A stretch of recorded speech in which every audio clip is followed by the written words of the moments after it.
Hello ways அனைவருக்கும் வணக்கம். லட்சுமி தேவி வீடு தேடி வர வேண்டுமா? இதை பண்ணுங்க.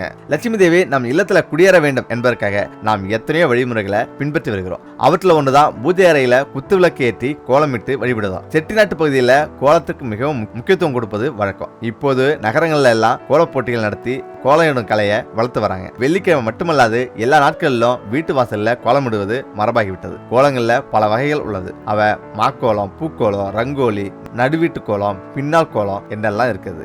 அதிகாலையில வீட்டு முகப்புல சாணம் தெளிச்சு கோலம் போட்டா லட்சுமி கடாட்சம் உண்டாகும் என்பது நம்பிக்கை. அவரவர் இல்லங்கள்ல அவரவர்களே கோலமிடுவது மிகவும் சிறப்பு. முன்காலத்துல தமிழர்கள் சூரியன் உதிப்பதற்கு முன்னே இருந்து காலை கடன்களை முடித்து குளித்து அதன் பிறகு வாசல்ல நீர் தெளித்து கோலம் போடுவது வழக்கம். வாசல் தெளிக்கும் போது முன்பெல்லாம் சாணம் தெளிப்பார்கள். சாணம் ஒரு கிருமி நாசினி. செவ்வாய், வெள்ளி மற்றும் விசேஷ நாட்கள்ல மாவில தோரணங்களை வாசல் நிலைகள்ல கட்டி விடுவாங்க. கிருமிகளை ஈர்க்கக்கூடிய ஆற்றலும் உண்டு. காலையில பெண்கள் குனிந்து கோலமிடுவதன் மூலம் உடற்பயிற்சியோடு நல்லதொரு கோலங்களையும் வளர வழிவகுத்தன. முக்கியமாக பண்டிகை தினங்கள்ல புத்தாண்டு, தீபாவளி, பொங்கல், திருக்கார்த்திகை, கிருஷ்ண ஜெயந்தி போன்ற நாட்கள்ல வண்ண கோலம் இடுவது நம் வழக்கம். திருமண ஜெயந்தி அன்று நம் வீட்டுக்குள்ள கிருஷ்ணன் அடியெடுத்து வைப்பது போல சிறிய பாதங்களை வரைவாங்க. வீதியில இருந்து பூஜை அறை வர கிருஷ்ணன் பாதம் கோலம் வரையப்படும். நம் வீட்டில் நடக்கும் பூஜையை கண்ணன் பராத்மா வந்து ஏற்றுக்கொள்வதாக நம்பிக்கை. மதங்களிலேயே மார்கழி மாதத்தில் தான் கோலத்துக்கு மிகவும் முக்கியத்துவம் கொடுக்கின்றோம். மற்ற மாதங்கள்ல மக்கள் கோலத்தை ஒரு பொருட்டாக நினைப்பதில்லை. ஆனா அலங்கோலமான வாழ்வை மாற்றுவது மாக்கோலம் விட்டு செய்யப்படும் வழிபாடுதான் என்பதை அனுபவத்தில் தான் உணர முடியும். கோலம் என்றா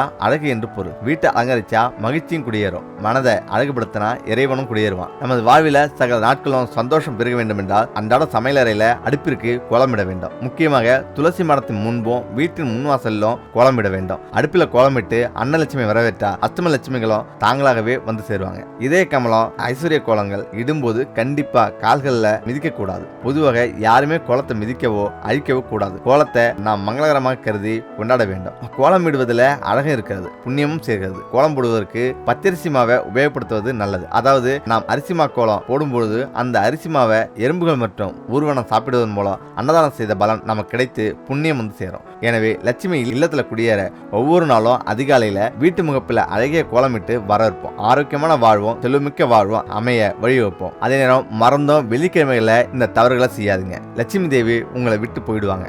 வாரத்தின் ஒவ்வொரு நாட்களும் ஒவ்வொரு தெய்வத்துக்கு உரிய நாளாக கருதப்படுது. அந்த வகையில வெள்ளிக்கிழமையானது செல்வத்தின் தெய்வமாக கருதப்படும் லட்சுமி தேவிக்கு உரிய நாளாகும். இந்த நாள்ல லட்சுமி தேவியை வழிபட்டு அவரது ஸ்தோத்திரத்தை உச்சரித்தா வீட்டுல லட்சுமி தேவி குடிபுகுந்து வீட்டின் செல்வம் அதிகரிக்க வழிவகை செய்வார் என்பது நம்பிக்கை.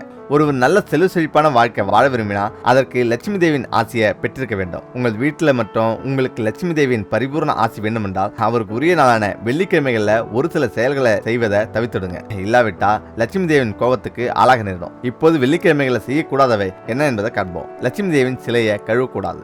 வெள்ளிக்கிழமை லட்சுமி தேவியை வீட்டுக்கு அழைக்க நாளாகும். இந்நாள்ல லட்சுமி தேவியை நீரில் கழுவுவது லட்சுமியை வீட்டை விட்டு வெளியே அனுப்புவதற்கு சமம். எனவே லட்சுமி தேவியின் சிலையை வெள்ளிக்கிழமைகள்ல கழுவாதீங்க. அதே போல பழைய அல்லது உடைந்த சிலை வீட்டிலிருந்து அப்புறப்படுத்தாம புதிய சிலையை வாங்கி வீட்டுல நிறுவலாம். இதன் மூலம் லட்சுமி தேவி வீட்டிலேயே நிலைத்திருப்பார்.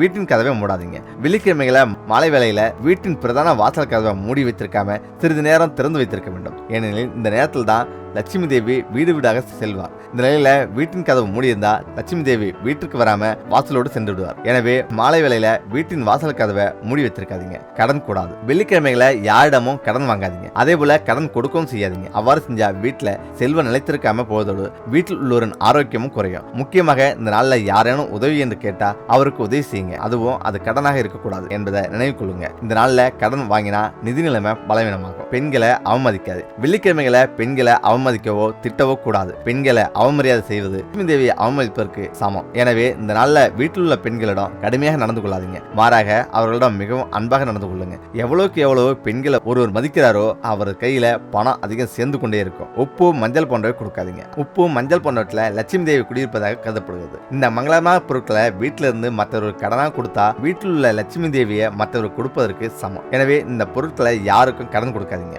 அதே நேரம் வீட்டுல செல்வம் பெருக வேண்டுமா? அப்போ லட்சுமி தேவியின் படத்தை இப்படி வைக்காதீங்க. வீட்டுல செல்வம் பெருக லட்சுமி தேவியின் படத்தை எந்த திசையில் வைத்து எவ்வாறு வழிபட வேண்டும் என்பதை பார்க்கலாம்.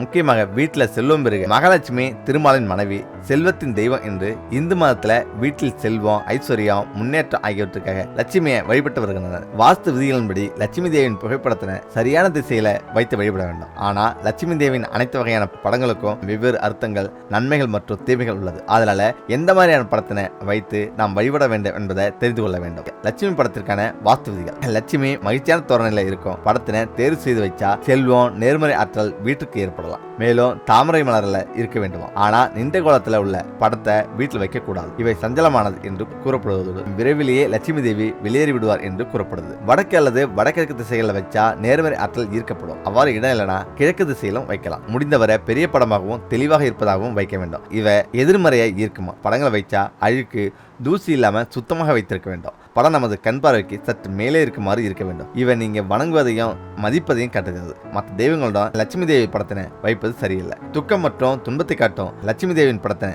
தவிர்க்க வேண்டும். அதே போன்று வன்முறை அல்லது ரத்தத்தினை காட்டும் படங்களையும் வைக்கக்கூடாது. லட்சுமி படத்தை வைத்து பூஜை செய்யும் இடம் எப்போதும் சுத்தமாகவும் புனிதமாகவும் வைத்திருக்க வேண்டும். படத்தினை அவ்வப்போது இடமாற்றம் செஞ்சா நன்மை அளிப்பதுடன் காற்று ஓட்டத்தையும் புதுப்பிக்கின்றன. லட்சுமி படத்தின் கீழே தேவையற்ற பொருட்கள், அழுக்கு இவற்றினை வைக்கக்கூடாது. ஏனெனில் லட்சுமி தேவிக்கு இடம் சுத்தமாக இருக்க வேண்டுமா. அதே போல வீட்டில் இருக்கும் இந்த பொருட்களை மட்டும் மற்றவர்களுக்கு காட்டவே கூடாது. வீட்டுக்கு வருபவர்களின் கண்கள்ல நேரடியாக படக்கூடாத பொருட்கள் என்னென்ன?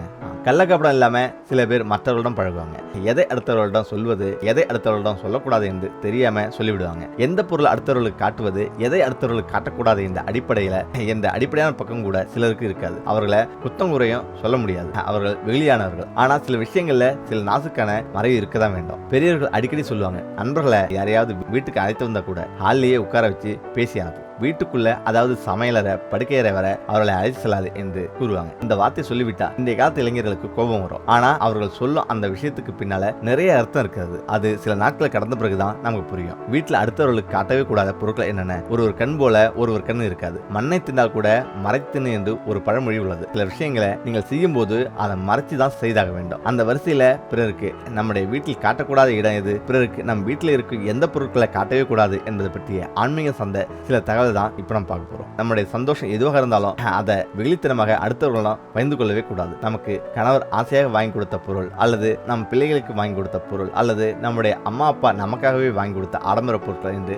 தங்கம், வெள்ளி, விலையுயர்ந்த ஆடைகள் இருக்கும் அல்லவா, அதை அடுத்தவர்களிடம் மொத்தமாக காட்டி பெருமைப்பட்டுக் கொள்ளவே கூடாது. வீட்டில் உங்களுடைய குழந்தைகள் நன்றாக படித்து அழகான கையெழுத்துடன் நோட்டு புத்தகங்களை வச்சிருந்தா அதை கொண்டு போய் மற்ற பிள்ளைகளின் அம்மாவிடமோ அல்லது தெரிந்தவர்களிடமோ உங்கள் பிள்ளை படிப்பை பற்றி உயர்த்தி பேசவே கூடாது. நீங்கள் சேமித்து வைக்கின்ற சேமிப்பு, உண்டியல் பணம் இவைகளை பற்றி அடுத்தவர்களிடம் பேசக்கூடாது. உங்களுடைய சேமிப்பு தொகை எவ்வளவு என்பது அடுத்தவர்களுக்கு ஒருபோதும் தெரியவே கூடாது. அது எதிர்காலத்தில் பெரிய பிரச்சனையை கொண்டு வந்து சேர்க்கும்.